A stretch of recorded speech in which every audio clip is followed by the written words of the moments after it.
Hello and good morning. I am Kenny Polcari, your host of the party, and today is Monday, January 9th, 2023. And what do we got going on now in the second full trading week of 2023? Well, if you were around on Friday, you realized that the NFP report was both stronger and weaker. Unemployment declined to 3.5%, not what the Fed wants to see, and wages fell. And stocks rocketed higher. The CPI data is due out this Thursday, right? Expectations for a decline, and that's good. Oil tested lower on Friday. It's rallying nicely today.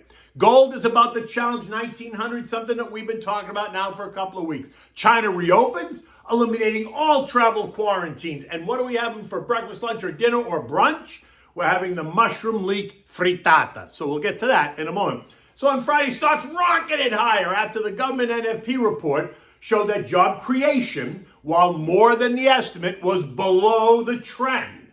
So that must mean it's bullish. The original estimate was for 183,000 jobs to be restored. Then they revised it to 203,000 on the morning of the report. Then we got the report at 8:30, it was 223,000 jobs. So 40,000 greater than the original expectation, 20,000 greater than the revised expectation. But it was still less than the trend, which is running at 250,000 jobs. So you see how they did that? They took a stronger report, but they found a way to make it a weaker report. In fact, the Wall Street Journal called it the smallest gain in 2 years. Then they pointed to a weakening wage metric. Month-over-month wages only rose by 0.3 versus the expectation of 0.4. Year-over-year rate wages rose by 4.6% versus 5.1%. And then add in the weaker ISM Services PMI number, because it collapsed, going from expansion to contraction, 55 to 49.6 in 1 month, and that sent the algos into a frenzy, not knowing what to do. They shifted into overdrive as the weakening data suggests a Fed pivot, or at least they think it does, as they tried to take back all the losses suffered on Thursday after that strong ADP report. Because the sense is that the weaker eco data tells us that the Fed policy stance must be working, and then guess what else? Yep, that must mean that the Fed is ready to not only pause, but pivot and start to cut rates sometime later this year. Never mind that inflation is still running at 7.1%, well ahead of the wage gains. So it makes me think that this knee-jerk reaction is just that, a knee-jerk reaction. Now, let's be clear on this. Pause maybe. For sure they're going to pause at some point, but pivot? Not happening this year. Not happening unless the metrics fall off a cliff and the inflation rate drops from 7.1 to 2% sometime in the next 10 months. And that's not happening. It took 6 rate hikes to stop the ascent in CPI, which went from 1.6 to 9.1%. And then it took 3 more to get us back to 7.1%, right? A 2% decline from the high.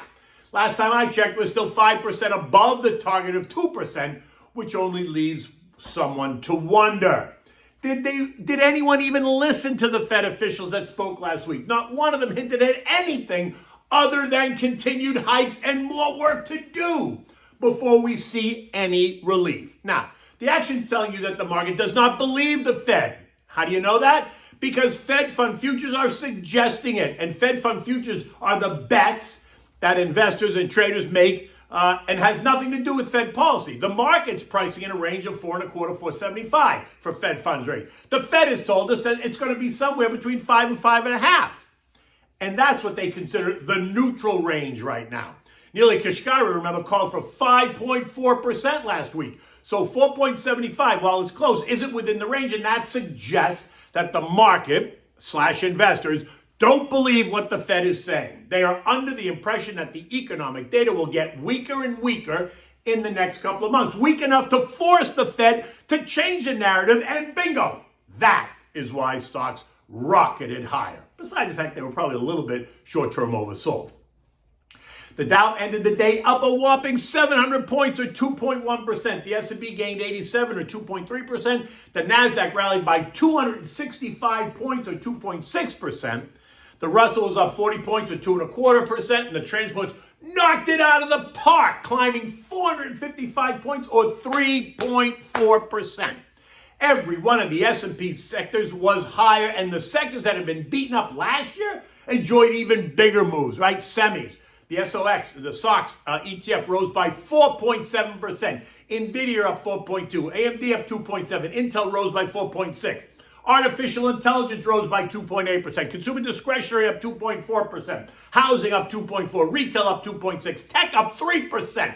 Basic materials up 3.4%. Real estate up 3%. And even energy rose on a down day for oil, rising by 2%.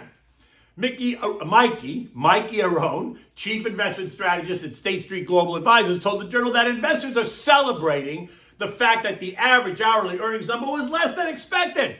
The takeaway there is that there's this ongoing fear that we're about to enter a wage price spiral type of inflation. Well, guess what, Mikey? Enter? We're already in a wage price spiral type of inflation. ADP report showed that employees received 7% wage gains for the loyal employees and 15% wage gains for those who switched jobs, all in reaction to a tight labor market and out of control inflation. And now, which is almost now a year old, leaving employees in charge of wages. And where do you think that money's going to come from? Lower prices or higher prices to the consumer? Well, here's the answer. Higher prices to consumer to pay for that. And then you have the Friends of Jay, right? FOJ, telling us that a soft landing is a real possibility, to which I say challenge. Now, asset managers have grown hopeful that inflation will cool and the Fed will pivot this year. And while I too would love to see that, I just don't see it yet. Look, the minutes from the last meeting revealed that the Fed officials expect to keep raising rates in case price pressures prove more persistent. Now, they could prove less persistent, and that's the goal. And if that's the case, then the Fed will have to rethink the plan. So in the end, it's all very fluid, right? While there's nothing cast in stone, it just doesn't feel like we're about to change the plan just yet. And all that means is you must remain diligent. Allocate accordingly. Don't eliminate sectors that you think might be poor performers. Just underweight that sector and pick the best and brightest names in the group. So when it does turn around, you'll already be in and you won't have that FOMO reaction, which I always think is comical. You won't have the fear of missing out if you're not out. Kabish? Okay, next. Oil ended the week lower, at the lower end of the trading band, right? Closing on Friday at 73.77. Once again, they succeeded in telling the global slowdown, demand destruction narrative. This after that stellar NFP report that suggested that not only is the Fed plan working, but we can all expect a soft landing, not a recession. In addition, we're learning that the weather across Europe has not been as cold as Vladimir was hoping for, and that the countries across the continent appear to have plenty of supply of both oil and natural gas. So that does take some of the pressure off of higher prices, right? I mean, it does, and we're glad for that Europe is not suffering a really ice-cold winter. In any event, we are at the lower end of the trading range, and I would expect to see oil rally from here. Because don't forget, the Saudis are watching the price of oil like a hawk, and if there's any sense at all that it breaches the lower band of $70, then expect them to rattle the cage about production cuts, just like they did last week when we saw oil trade down and then it spiked up to 80 barrels again on that headline. In addition, remember that Joey has to refill the SPR, and he's looking to pay $70 a barrel. So there is an implied floor here. This morning, oil is trading what? Up $2.50 at 76.30. Hello? Okay, gold. It climbed to its highest price in 7 months and ended the week at $18.69 after trading as high as $18.75 an ounce, giving support to the story that the precious metals is on track to challenge the 2022 highs at $1,900. Like I said last week, I think gold has a $2,100 price target on it this year. So buying on pullbacks would be the plan. This morning, gold is trading up $9 at $18.78 an ounce after trading as high as $18.85, inching ever closer to $1,900. Treasuries on Friday. Yep, bonds did rally a bit on Friday, sending yields a bit lower. The 3-month and the 2-year didn't move that much. But the 10-year yield plunged, going from 3.72% on Friday morning to 3.55% by Friday afternoon. And that makes sense if you believe that the Fed is nearly done with rate hikes or will become less hawkish. The longer-term bond will move first, and that's what we saw. But you know how I feel about that, so enough said. This morning, U.S. futures are up. Dow futures up 70 points. The S&P were up 15. The Nasdaq up 55. And the Russell were up 7 points, all at 5 a.m. Investors are driven by the expectations of slowing rate hikes and a reopening in China. But don't kid yourself. Thursday CPI data is top of mind. And while there is some pressure for the Fed to raise rates by 50 basis points on February 1st, that pressure does appear to be easing, with 25 basis points now the call. Look, JJ is clearly very frustrated with the disconnect between what the markets are pricing in for future policy versus what he is telling us, i.e. when they will pause, when they will pivot. And the disconnect could force JJ to raise rates more than that expectation. So he could raise them by 50 basis points just to show everybody who's in charge here. Him or the market and the traders who are stamping their feet. Eco data this week is really about the CPI, the Consumer Price Index, and what that tells us on Thursday morning. Now look, it's expected to be down, and that's good. Top line month over month expected to be flat versus last month's 0.1% increase. Ex-food and energy, though, month over month is expected to be up 0.3, greater than last month's up 0.2. So that's a little bit of a confusion. Year-over-year top line is at 6.5% down from 7.1. And if you take out food and energy, it's 5.7 down from 6. All good, but it's still well above the 2% target. And so while we're moving in the right direction, we have more work to do, as per Atlanta Fed President Rafi Bostock made that very clear last week. Add in the Kansas City Fed President Esther George's comments that warned of difficulty ahead as the Fed attempts to balance inflation and employment. And you can see this won't be a walk in the park. We're also due to get real average hourly earnings year over year and real average weekly earnings year over year. And what will those show? Will they also be in decline, continuing the trend that we've seen? And now we begin the quarterly beauty pageant this week, earnings season. And that starts in earnest on Thursday with announcements from some blockbuster U.S. names: J.P. Morgan, United Health, Bank of America, Delta, BlackRock, Bank of New York, Wells Fargo, and Citi. You know these guys, right? Let's see what they have to say about the state of the economy. Goldman is kicking off this week by eliminating 3,200 sales and trading positions, leaving many to ask, who is next? Now, we hear a lot about the tech industry. They're just getting slaughtered. So now it's financial services. Next, the Wall Street Journal sets the stage for earnings season. And they run with this headline: Wall Street sets low bar for corporate earnings season. Duh! Expectations are for the first year-over-year decline in earnings since the crush of COVID. Yet it will be interesting to see who beats the estimates and by how much. Remember that we usually have a 75% beat rate, just a metric to keep in mind as the season begins. Will we continue to see that 75% beat rate on much lower estimates? European markets are up this morning. We can thank China reopening for the feel-good mood, right? China resumed quarantine-free travel, signaling an end to the disastrous zero-COVID policy that they've employed for the last 3 years. At 5 a.m. this morning, markets across the Eurozone were all up by about 0.25 to 0.3%. And Asian markets also closed up, not significantly, but they all closed higher. The S&P closed the day on Friday at 3895, up 87 points, in what was nothing short of spectacular. Well, it was January 6th. It was Three Kings Day, right? The Epiphany. January 6th was the Epiphany this year, and that's the day that the three wise men saw the baby Jesus for the first time and brought him gifts of gold, which rallied on Friday, and frankincense and myrrh. So while Santa Claus may have disappointed us this year, the three kings did not. Recall on Friday I suggested that 3,800 seemed to be a level where we could find support and that we were going to find out if we're going to hold it. Well, we did, and then we rallied sharply, right?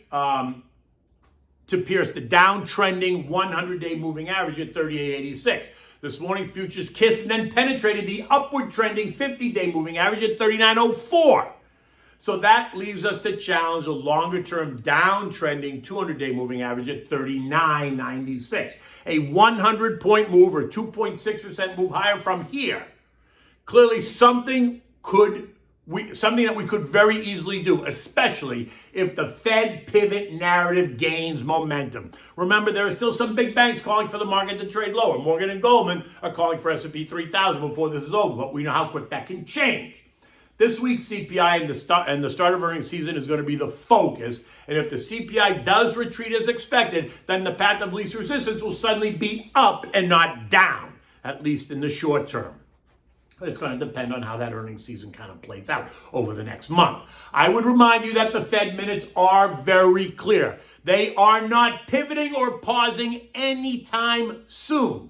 Slowing the rate of increases is not stopping the increases, just to be clear. So stay focused, right? Okay, so now, what are we having for breakfast, lunch, dinner, or brunch? This is great. It's a simple thing to make, but it's so good. It's a mushroom leek frittata. Now, a frittata is a kind of an egg omelet, right? But it's different. You can use whatever you like in frittatas, right? You can use meats, veggies, cheeses, whatever. You can make it your own. Today we're using mushroom and leeks. It's simple and delicious. You serve this with toasted Italian bread and home fries. It's a fluid dish. You can be creative. It's creative, and it's really great, especially, I would say, like on a Sunday brunch. So for this, you need 12 eggs, leeks, sliced mushrooms. You need goat cheese, or you could use shredded Gruyere or Fontina cheese. You could really use any cheese you like. You need heavy cream, or you can use sour cream, but not both. You need salt and pepper, butter, and olive oil. You want to preheat your oven to 350 degrees. On the stove top, turn the heat to medium and add a half a stick of butter and a splash of olive oil to the oven-proof frying pan, right? No plastic handles, has to be a metal handle. Now add the leeks, the white and pale green parts only. So slice it up and then add them. Slice them thin. Allow them to soften in the butter and oil. Now add the mushrooms. Cook them for 10 or 15 minutes. They'll create some water. Let it all blend. Let the water evaporate. If the water doesn't evaporate, you can pour some of it out. In a large bowl now, you're going to whisk the 12 eggs, and you're going to add in either a half a cup of heavy cream or a half a cup of sour cream, but not both, one or the other. Make your choice. Add softened goat cheese or the shredded cheese that you chose. It's your call. Season it with salt and pepper. Now stir it up. Now add the eggs to the frying pan and let it set, maybe 3 to 5 minutes, just on low, right? Now take the whole pan, put it in the oven, and bake it for 10 or 15 minutes. You have to watch it until it sets and the top is beginning to get nice and brown. You want to remove it. You want to serve this either with hot coffee or your favorite juice or maybe a Bloody Mary, depending on when you're having it. But you want to take it from the frying pan, right? You want to shake the frying pan so that it loosens up, and then you want to put flip it using a spatula and just take the whole frittata and put it on a nice big plate. You can cut it like a pizza, right? Or you cut it like a pie into 8 individual portions. You'll find that this works really well at a brunch. You're going to have other foods at your brunch as well. But this frittata works very well. But 8 frittata would work very well at a brunch, no matter how you make it. In any event, the week is starting. It's going to be a gorgeous day here in South Florida. Pretty soon you're going to be able to see through these windows once I take that film off. It's just another thing I have to do in this new office. In any event, until tomorrow, take good care.